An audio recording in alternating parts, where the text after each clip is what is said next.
But on a more serious Great Watermelon Spirit note, the Great Watermelon Spirit definitely wants people to understand how vital a watermelon is and what a miracle and what a resource it is to have as a people upon the surface of the earth.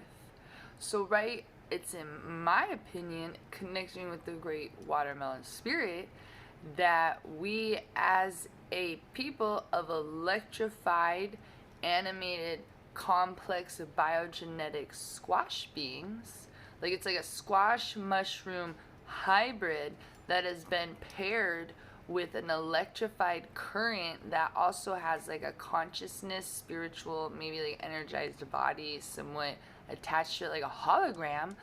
But as that electrified biogenetic squash god creature, it's a important like companionship to have and to honor, to observe, and to cultivate and connect with through our multidimensional holographic consciousness selves. That, in my opinion, right, connecting with the Great Watermelon Spirit, connecting with trees, connecting with mushrooms, they've all shown me how a part of what they have done as their self, as an established sentient being, in a way has been to cultivate us in the field of their garden with them so that we could perceive them, so we can consume them and further their self-expression upon the earth plane field.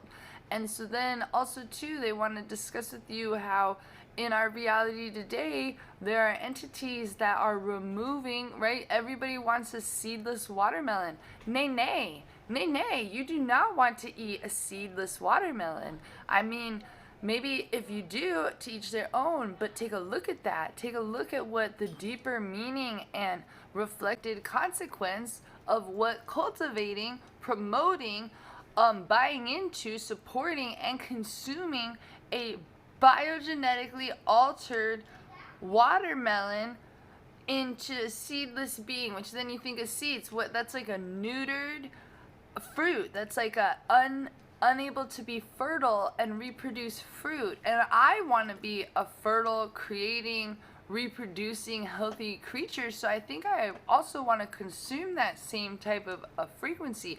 And then the watermelon, the Great Watermelon Spirit, wants us to remember how many years and generations and dedication that spiritual leaders and priests and farmers and cultivators, I mean, let's name some cultures in Egyptian times, in Hindu times, in different island countries. All of these peoples went to great lengths to crossbreed the different melon species. I'm talking about back in the day, long, long ago, like when there was not these yummy, delicious red juicy watermelons that we know today, green on the outside, can be grown like, right, put it in a box, grow at different shapes. Like, it didn't used to be like that always. It used to be like dinosaur age watermelons, right? They were bitter. They didn't have the same wonderful juicy seeded fertile qualities they do now, that took time for our ancestors that loved the earth and had that connection. They cultivated it and produced this for us here now, for the Great Watermelon Spirit. And now there are energies that are trying to remove us from that, to allow us to forget farther and farther. And I just ain't having it this summer. So I hope you are enjoying this chapter of Great Watermelon Spirit Story Time.